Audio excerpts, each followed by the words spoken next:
नमस्कार दर्शक बंधु सरी 2024 मसीहार निर्वाचन इस्ताहार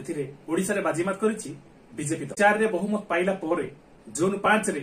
सामल बाबूंकर प्रतिक्रिया जोटा आसला जे एणिकी विजु स्वास्थ्य कार्ड आउ काम करिवो नाही बीएसकेवाई योजना द्वारा उपकृत होउथिबा लोक माने आउ एणिकी उपकृत होई परिबे नाही सेठी आपनकर आयुष्मान कार्ड काम करिवो तो जे बीएसकेवाई योजना रे पाखापाखी 4.5 कोटी ओडिया मध्य 3.5 कोटी ओडिया उपकृत होते एवं यही योजना रे आपण को 5 लाख टंकार